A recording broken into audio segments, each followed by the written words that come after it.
Right, Bandi Sanjay మీడియాతో మాట్లాడుతున్నారు, ఒకసారి ప్రత్యక్షంగా చూద్దాం. కార్పొరేషన్ మేయర్ గా, డిప్యూటీ మేయర్ గా భారతీయ జనతా పార్టీ అభ్యర్థులను ఎన్నుకోవడం జరిగింది. ముందుగా మేయర్ గా ఎన్నికైనటువంటి కొల్లగాని శ్రీనివాస్ గారికి, డిప్యూటీ మేయర్ గా ఎన్నికైనటువంటి పెద్దలు యాదగిరి సునీలరావు గారికి హృదయపూర్వక శుభాకాంక్షలు తెలియజేస్తూ, కరీంనగర్ గడ్డ మీద ప్రజల ఆశీస్సులతో కాషాయపు జెండాను ఈ కార్పొరేషన్ మీద ఎగిరేయాలనే కళ ఈరోజు నెరవేరింది. దీనికోసము అనేక సంవత్సరాలుగా కరీంనగర్ ప్రజలు ఎదురుస్తున్నారు, భారతీయ జనతా పార్టీ ఎదురుస్తున్నది. ఆ ప్రజల సహకారంతో ఆ ప్రజల యొక్క ఆకాంక్షను నెరవేర్చిన ఈ రోజు చాలా సంతోషకరమైన రోజు. ఇంతకుముందు మీరు చెప్పినట్టు నిన్న పక్క దేశంతో క్రికెట్ మ్యాచ్ లో భారత్ గెలిచింది. ఈరోజు పక్క పార్టీలతో యుద్దంలో కరీంనగర్ లో ఆడిన కబడ్డీ ఆటలో మేయర్ కప్ను భారతీయ జనతా పార్టీ గెలిచింది. దీని వెనుక అనేక కుట్రలు, ప్రజలకు బయటికి కనిపించని కుట్రలు, కుతంత్రాలు, అవి బయట చెప్పరానివన్నీ కూడా.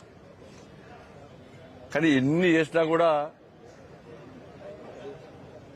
ధర్మం వైపే, ప్రజాస్వామ్యమే ఎప్పుడు గెలుస్తుందన్న విషయం ఈరోజు స్పష్టమైంది.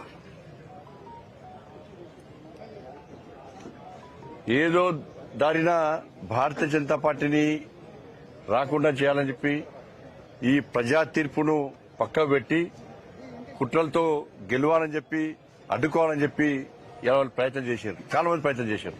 అన్ని పార్టీలు ఒకటేనాయి. Congress party, MIM party, BRS party అందరూ ఒకటే నడిచాడు.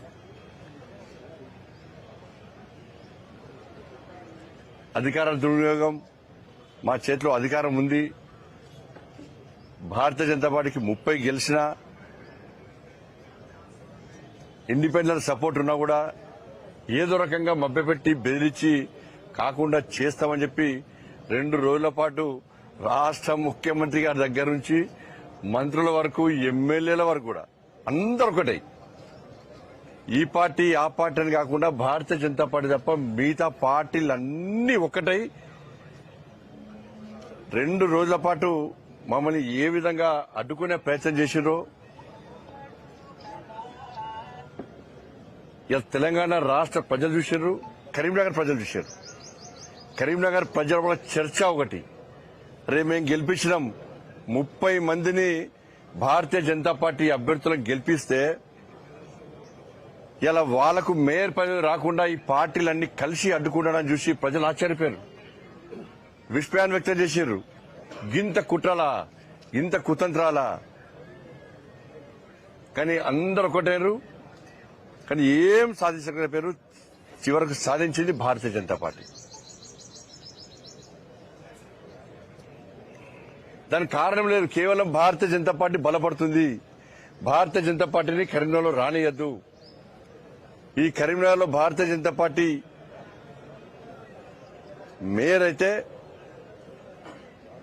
రాబోయే రోజుల్లో తెలంగాణ రాష్ట్రంలో భారతీయ జనతా పార్టీ ప్రభుత్వం ఏర్పడడానికి ఒక సెంటర్ కాపుతుందని చెప్పి ఈ పార్టీలు భయపడ్డాయి. చర్చించారు వాళ్ళందరూ కూడా. కరీంనగర్లో ప్రభుత్వం ఏర్పడాలన్నా ఇక్కడి నుంచే, ప్రభుత్వం పోవాలన్నా ఇక్కడి నుంచే గతంలో జరిగిన సంఘటనలు గుర్తుంచుకునే భారతీయ జనతా పార్టీ ఇక్కడ విజయం సాధించింది. కాబట్టి నెక్స్ట్ ఇది తెలంగాణ రాష్ట్రంలో భారతీయ జనతా ప్రభుత్వం ఏర్పడక పునాది అవుతుందని చెప్పి భయపడే వీళ్ళందరూ ధైర్యంగా ఎన్నికల్లో అడ్డుకోలేక, ప్రజలు తీర్పు ఇచ్చినప్పుడు కూడా దాన్ని పక్క పెట్టి ఈరోజు అడ్డుకునే ప్రయత్నం చేసినప్పుడు ఇలా 100% ఇలా భారతీయ జనతా పార్టీ గెలిచింది, ప్రజాస్వామ్యం గెలిచింది. మా మోడీ గారికి మాట ఇచ్చి వచ్చినాం మేము. సార్, కరీంనగర్ కార్పొరేషన్ లో భారతీయ జనతా పార్టీ గెలిపిస్తాం సార్. మా అమిత్ షా గారికి మాట ఇచ్చేసినాం, మా నితిన్ నబీన్ గారికి మాట ఇచ్చొచ్చినాం. ఎట్టి బస్లో కరీంనగర్ కార్పొరేషన్ లో గెలిపిస్తాం. గెలిపించి ఇలా భారతీయ జనతా పార్టీ దమ్మెందో చూపడతామని చెప్పి వారికి ఇచ్చిన మాట ప్రకారం అందరం కలిసి, ఏ ఒక్క వ్యక్తి కాదు, ఇలా ఇంతమంది భారతీయ జనతా పార్టీ సైనికులు గెలిచారు. వాళ్ళ వీళ్ళందరూ కూడా ప్రజల కోసం పనిచేశారు. భారతీయ జనతా పార్టీ మీద విశ్వాసం నమ్మకంతో ఇలా నిలబడ్డారు.